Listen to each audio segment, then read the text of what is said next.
Hello, Dr. Jimmy again, and first I must apologise for the negligence and the shirking of the responsibilities and the putting off what should have been done a long time ago and all the other various and sundry mea culpa, because of course this is finally, after nearly a whole year, the next segment in the history of Halloween Horror Nights. This is part 8 for the history of Halloween Horror Nights 19, ripped from the silver screen. And like I said, I think it was March of last year that I did part 7. I'm going to try very hard not to wait a whole year in between these videos, and apologize again for the inconvenience and the stupidity and everything else involved. All right, very good. So, if trying to bloody remember that far back, I do remember, though, that I completed describing more or less 3 haunted houses, the ones that had been in the sound stages that year. I described the haunted house Frankenstein Creation of the Damned, Dracula Legacy of Blood, and The Wolfman.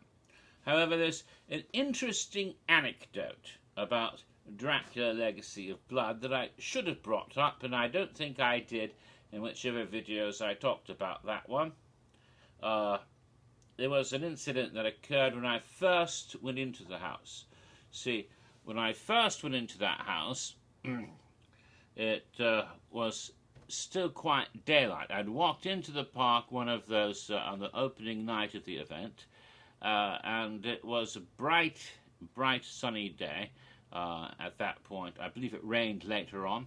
It seems to rain quite a bit on opening nights. It seems to be a bit of a tradition, although I don't remember if it did this last year. It might have been the first time in quite a while, but there's almost always horrific rainfalls on opening night. It's almost become a running gag.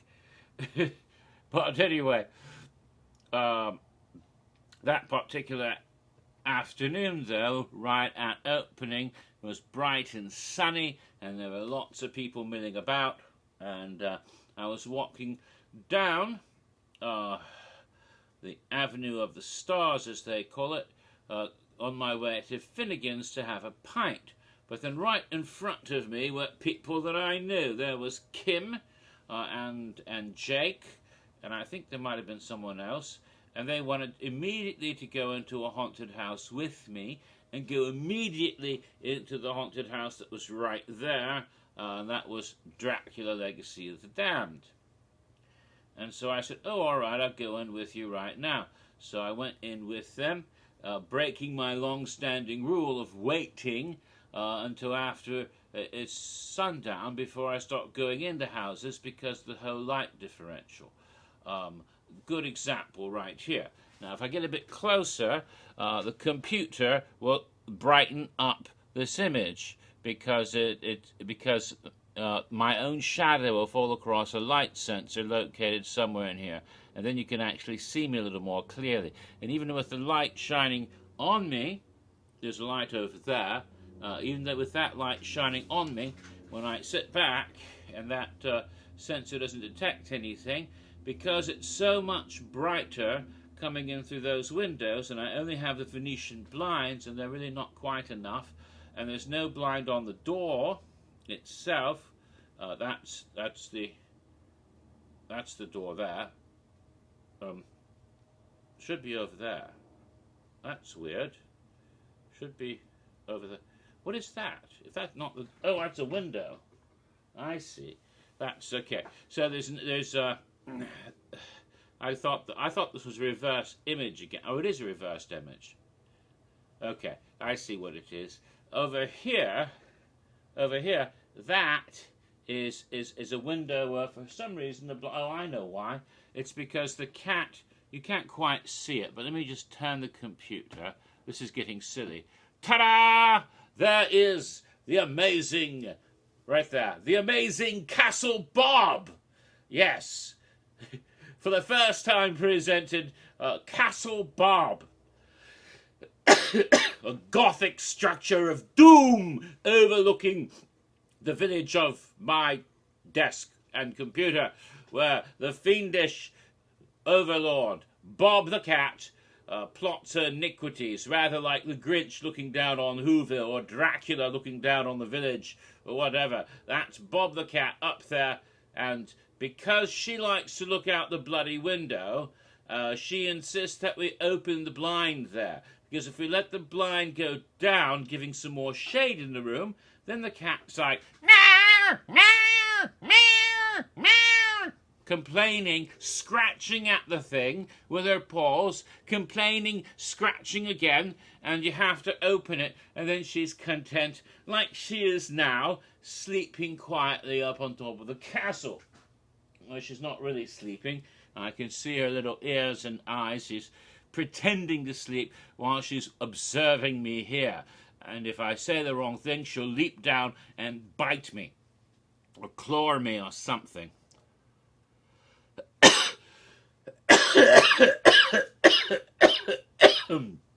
Pardon me. Well, I hack up little bits of lung. I mean, a little bit of a something today, maybe a little bit of a cold, or maybe a tad hoarse, or something while speaking. It's pain. But nevertheless, I shall persevere, because it's been too damn long since I've done this, and I need to continue the history. And there we go. I'm all in shadow again. See, but that's the point, you see. I lean back like this, and because the brightness and light behind me, then I disappear into the shadows. And it's very hard to make out any detail at all. I'm almost turned into just darkness, except for the hat. That's part of the reason I'm wearing the hat nowadays, because you couldn't see me otherwise. It'd just be a silhouette. But if I move a little bit closer, especially if I do that, then you can see me a bit better. Oh well, that is if you want to see me. What the hell is that? What is that lurking behind me? That looks like some sort of alien. Ooh, scary. Actually, it's a space heater for chilly mornings. Right now, it's not so chilly, but that's not important. That's not important. What's important is the point I was making about the light differential. So, I'll go into a haunted house when it's still bright and sunny outside. It's like this. Everything's dark. I can't see any of the detail. And sometimes I'm tripping over things and bumping into walls and all kinds of shit. It's not the best way of experiencing the event. Oh, and I learned the hard way that I really want to wait till it gets dark, especially as nowadays I am able to go back to the event on multiple nights, so I have no chance of missing any houses completely. I'll be able to go every house multiple times over the whole course, even if I don't get them all in one night, and that's not likely to happen because I use Express if I have to, so that's good too. The only times I might not do all the houses in a single night is when I'm accompanying somebody who doesn't have an Express, and therefore I will just get in the queue with them, and the regular queue, and it might take longer to go through all the houses because of that. But usually by that point I've already done all the houses by myself at least a couple of times, so it's not that big of a deal. And I know by the end of the event I'll have done all the houses at least 10, 12 times, so it's not that big of a deal either. I could probably do even more, but it depends on how many nights I'm able to go, and well, that's all. You don't want to know about that. That's nonsense. So let's get back to what I was talking about. Going into the house.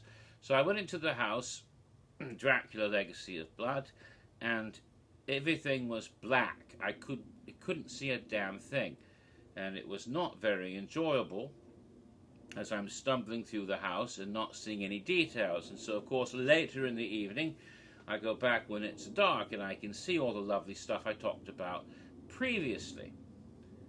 But what I wanted to tell you about is what happened because I couldn't see a damn thing. So there I am, not knowing where I am, and apparently this is a personal issue with me. I think it has something to do with my own visual impairment or something. I'm not certain, because apparently Kim and Jake, both of them could see quite well and went through the room without any problem. But I couldn't figure out where the fucking exit was. Now they have those green exit signs, but somehow I couldn't even see that. It was like, where the hell is the way in and the way out?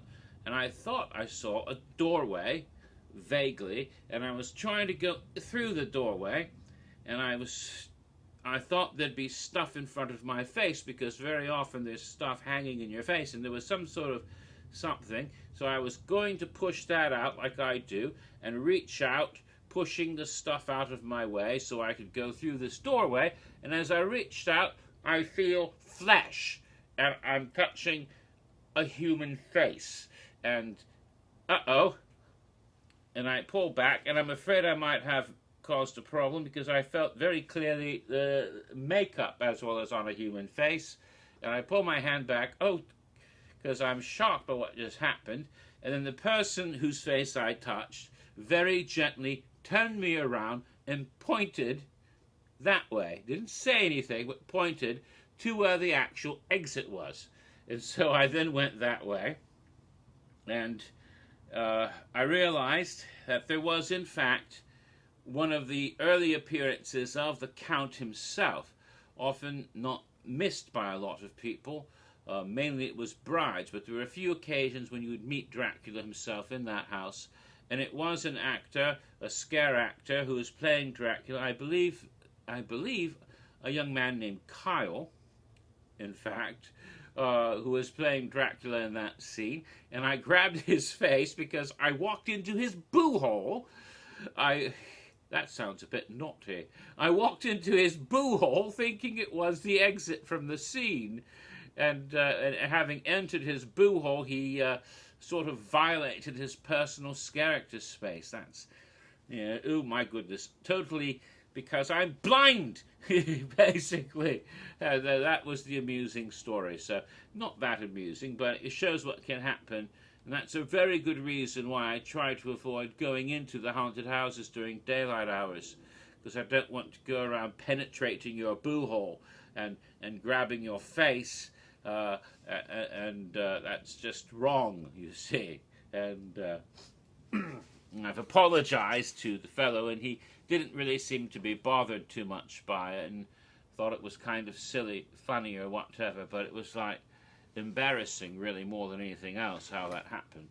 So that was a little amusing anecdote about Dracula Legacy of Blood, which I don't think I mentioned in the previous videos. I'm taking so much time because I'm having a pain here, and it's uncomfortable, but I'm trying to get through these. So, fourth house, Saw.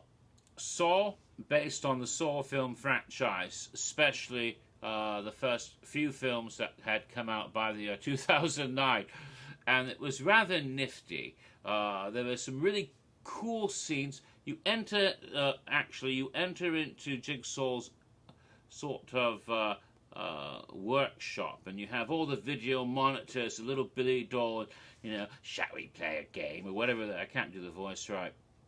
And one scene, the little Billy doll actually shows up riding a tricycle, coming out of a dark alleyway, and that was rather clever as well. A little bit of animation in the house, but quite a lot of it are the actual traps, Jigsaw's traps, and the people caught in them. So it's a lot of victims in this house for the scares. There's a wonderful bathroom scene, gloriously recreated, the bathroom scene where Cary Elwes, who is playing the doctor, who has significance to the Saw franchise that was much greater than we even knew at that time, because the later films, including Saw 3D, which gave the coda to the entire thing, hadn't yet been released in 2009. So, but he's in there. with the other fellow and the sawing your own leg off to get out of the the chains in that bathroom, and so that scene with the and you have the broken mirror and the toilet and everything in that room. Then you have lots of the other kills. Some of the more famous ones, like the reverse bat trap. She comes running out in one scene. There's the let's see. There's the fellow in the room filled with barbed wire, and there's some of the other ones that involve facial. It's been a long time since I've seen the Saw films, and a long time since I went through the house. But many of the torture scenes from the films are represented very lovingly, using some special effects and makeup combined, which were quite impressive because it looked like faces were actually being ripped open and stuff. It was rather nifty. And there's that one where you have multiple people in a room, and I think they're all caught in this thing that's going to cut their arms off or something. It's been a long, as I said, it's been a long time. It's like from Saw 1, 2, 3, 4, and 5, I think we're all in there. I mean, at least the first 4 or 5 films were presented in many different scenes. But of course, scattered throughout all of this, you have the blokes in the pig masks with the snouts and the little ears and the snouts of pig masks and the red robes, red and black robes, and they're going to come popping out and attack you at various times and places throughout the house, including the same Jake I went through Dracula with, which is why he wanted to go through the house with me first thing as I walked in, because it was one of those scare actors who are going to be working the event, both of them, Kim and Jake, because Jake was in the Saw house and Kim was in the Horrorwood Drive-In Scare Zone. Both did very good jobs that year, I should say. And so they both wanted to go to the house with me when they saw me coming in, because after that, they would start the next shift, and so they would have to go to work, you see. Because the opening shift would be at work in those houses, but the other houses weren't open yet, not first thing, because they start with the houses on in the soundstage, and then they open the other ones a little bit later on. So they had time to go and get, and if they weren't the opening, cast for the scare zone, then they had time to walk through a house quickly with me right away, just when the event began, and then they could take off and go to work in their respective areas, unless it was their night off, but I don't think it was, which is why they wanted to go right away in daylight, because after that house, we didn't do any others because they didn't have time. I don't think so. I don't think we had time to do Frankenstein after that. If that was, they took off and I went and had my cocktail at Finnegan's, if I'm not mistaken. So anyway, Jake was in the Saw house. One of the pigs, so was Rob, another friend of mine. He didn't make it through the whole event though. And there was also in the final scene where there were pigs there as well. But in the final scene, there was a really neat trick where they have the character of Jigsaw, as played by Tobin Bill, is dying on the operating table there, and they have a jump scare where a doctor comes out, I think with a chainsaw or something. Again, it's been such a long time, I can't remember it as clearly as I'd like. It was impressive, but in some ways, a lot of it was very much from the films, and a lot of it was very much one victim, then another victim, then another victim, then another victim, scenes of random torture devices working. And then, of course, you have the pigs, the pig people, the pig guards, whatever you want to call them. Pig guards, aren't that what they call that in Sleeping Beauty? The Maleficent's minions in the Sleeping Beauty cartoon, the animated film. But no, the Jigsaw cultists who wear the pig masks, of course, having to do with the year of the pig in the Chinese zodiac. This is the year of the monkey, by the way. Next year is the year of the cock. So just so you get prepared for that. But I'm rambling today. I'm sorry about that. So it happens when you're trying to do this and you're not feeling up to it, feeling a bit ill, and so. But I want to try to finish Saw at least, because it's already 20 minutes. So basically what I'm trying to say is the house wasn't the best house for me. I liked it, I liked the films, and I got what they were doing, but somehow it wasn't spectacular in the sense that I wanted it to be, because a lot of it was, you know, victim, victim, victim, victim, torture scenes, torture scenes, torture scenes. And then, you know, the jump scares from the pig-faced masked people here and there. But it wasn't quite as effective as it might have been. But then, what can you do with the Saw film franchise? You know, that's basically all you really can do, I guess. So that covers the first 4 houses. Next time, because it's already past 20 minutes, I don't think I can go much longer for my video. I've never done one this long before anyway. Will be the Chucky house. All right.